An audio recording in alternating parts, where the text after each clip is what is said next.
Así es que quedamos ahí un poco inconclusos en el asunto, nos quedamos en aquella básicamente visita de Hugo Chávez con el presidente de Estados Unidos, en donde es pro-yanqui, en donde está para la foto y en donde todo camina hermoso, porque el tema del petróleo, básicamente sus socios son justo los norteamericanos.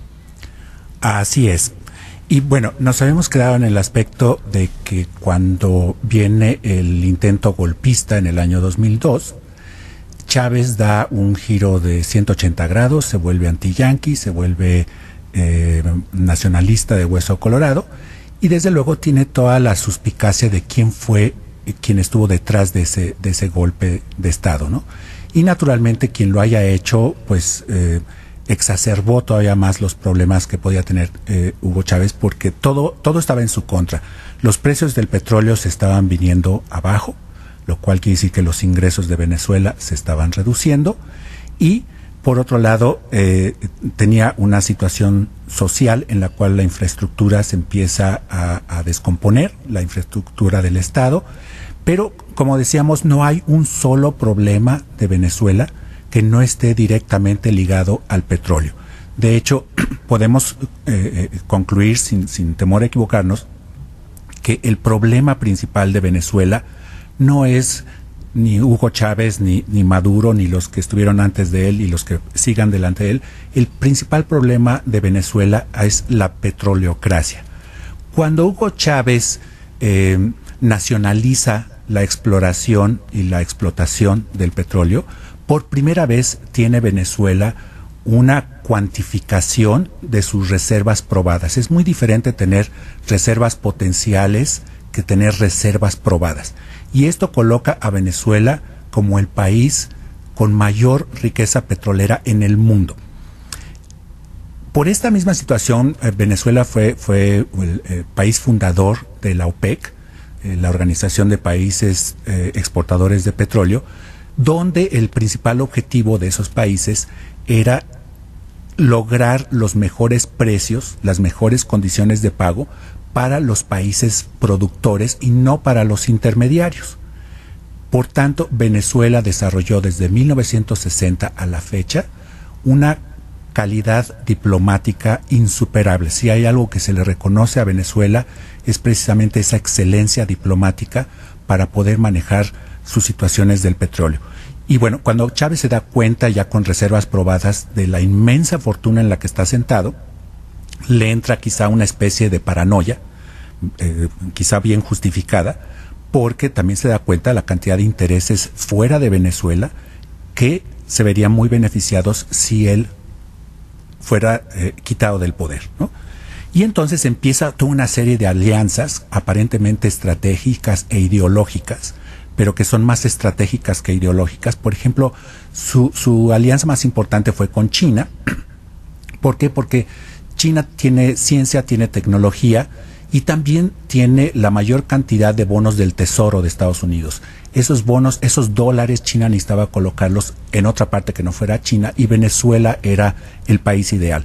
Como Venezuela prácticamente no producía nada más que petróleo, entonces es un país exportador, pero también es un país importador y depende 100% de los dólares. Esta situación hizo que con los vaivenes de los precios del petróleo, Chávez se viera obligado a devaluar la moneda para poderse mantener competitivo en el mercado mundial, y eso le trajo a Venezuela un problema terrible de inflación, que hasta el año pasado la inflación llegó al 56%. Entonces, cuando tú tienes un país que es totalmente dependiente de exportaciones y totalmente dependiente de importaciones, con una inflación tan alta, con una criminalidad callejera tan alta, y por sobre todas las cosas el problema más feo de Venezuela que se generó a raíz de Chávez fue la polarización de la sociedad. Es decir, para Chávez había dos tipos de personas, los que estaban con él y los que estaban en contra de él. Esta polarización ha llegado hasta niveles que rayan en el fanatismo, porque yo conozco, desde luego tengo muchísimos amigos dentro y fuera de Venezuela que te platican cómo esa polarización ha llegado hasta el núcleo familiar. padres que no le hablan a los hijos, hermanos que se pelean entre sí, vecinos que ya no se hablan. Cuando tú tienes una situación de polarización en la cual raya en el fanatismo, cierras por completo las posibilidades de diálogo, alejas la posibilidad de una reconciliación nacional, y es el caldo de cultivo ideal para una guerra civil, que sería el peor escenario para Venezuela. Por otro lado, Chávez empieza a expropiar las compañías extranjeras. En el caso de México recordamos muy bien la situación de Cemex, cuando Chávez expropia Cemex. Bueno, pues no fue una situación muy favorable para Cemex, pero reflejaba la situación en ese momento, que cualquier empresa o corporativo que quisiera hacer un negocio en Venezuela no solamente necesitaba ceñirse al reglamento casi absurdo de gobierno, sino que también necesitaba estar de acuerdo con Chávez. Y todos aquellos que no estaban de acuerdo con Chávez o se salieron de Venezuela o terminaron expropiados. La consecuencia fue nefasta, porque entonces todavía se degradó más la infraestructura de Venezuela, empezó la escasez, Venezuela no tenía ni siquiera la capacidad de hacer su propio papel higiénico, toda una serie de conflictos tremendos. Y bueno, lo que vemos ahora, cuando muere Chávez y entra Maduro, que gana por un 50.7%, que curiosamente coincide muchísimo con la forma en la que ganó el presidente Bush. El presidente Bush hijo también ganó con un 50.7%. Quiere decir que la mitad del país está con él y la otra mitad está en contra de él. Entonces, lo que vemos ahora a futuro como mejor escenario para Venezuela es que lograran resolver su polarización en primer lugar, para poder volver al diálogo, establecer la conciliación nacional, entender su situación como una economía totalmente petrolizada, y volver a generar la estructura del Estado para que sea un Estado funcional, ¿no? Eso sería el mejor escenario, porque Venezuela tiene los dos factores para lograrlo. Número uno, tiene el dinero, porque a veces no conceptualizamos la cantidad de petróleo que tiene Venezuela. Venezuela tiene más petróleo que Irak e Irán juntos, tiene más petróleo que Arabia Saudita. Sin embargo, las condiciones entre un país y otro son muy diferentes, ¿no? ¿Cómo puede capitalizar Venezuela esta enorme riqueza a su favor?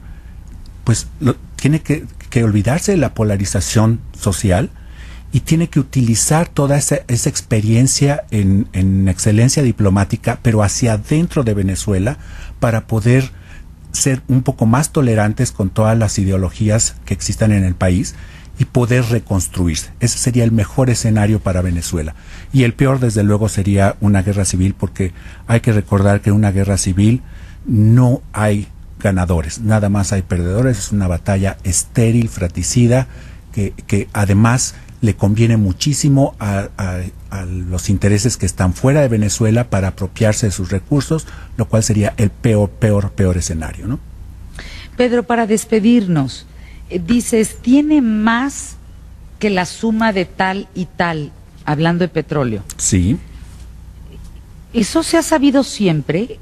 ¿O es a través de el descubrir yacimientos y de la inversión y de tantísimas cosas que quizá la tecnología actual y demás ayuda a entender que por eso están donde están y como están? Sí, definitivamente. Cuando tú ves, por ejemplo, los porcentajes que tienen los países de la OPEC, Venezuela tiene el 24% del petróleo de los países de la OPEC. Esto le da una posición muy importante a Venezuela, porque no solamente tiene la mayoría del petróleo del mundo, sino que también tiene la capacidad de controlar el precio del barril de petróleo, porque precisamente para eso está la OPEC, ¿no? Tienes por un lado la oferta y tienes por otro lado la demanda. Cuando todos los países de la OPEC están de acuerdo y controlan el 80% del petróleo del mundo, entonces pueden controlar la oferta para ajustarla a la demanda y mantener un precio estable del barril del petróleo. Y Venezuela es quien tiene la palabra mayoritaria en la OPEC. precisamente porque es el país que tiene más petróleo en el mundo, ¿no? Y porque tiene esta excelencia diplomática para poder manejarse con los demás países petroleros. Ahora, se entiende toda esa parte histórica, se entiende hoy la circunstancia propia del petróleo.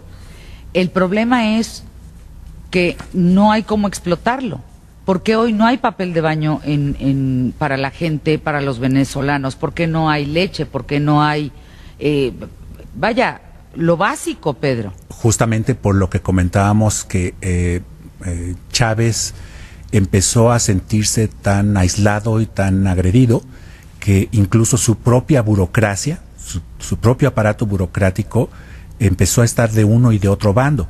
Eso hizo que Chávez metiera reglamentación de gobierno muy estricta y a veces caótica, la vulnerabilidad, la volatilidad de los impuestos y todo aquello.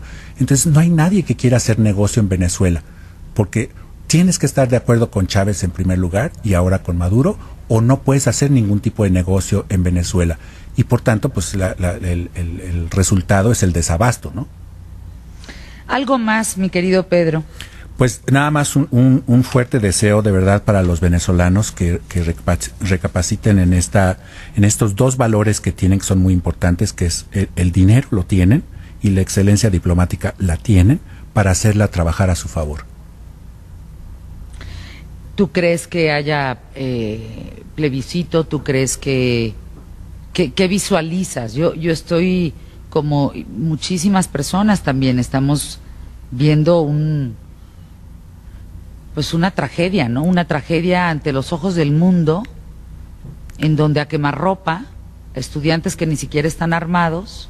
Exactamente, pero ese es justamente lo que mencionamos, el problema de la polarización de la sociedad que ya ha llegado hasta el núcleo familiar es el problema prioritario que tienen que resolver los venezolanos, porque no se pueden pelear unos con otros en una guerra fratricida que no va a llevarlos a ninguna parte.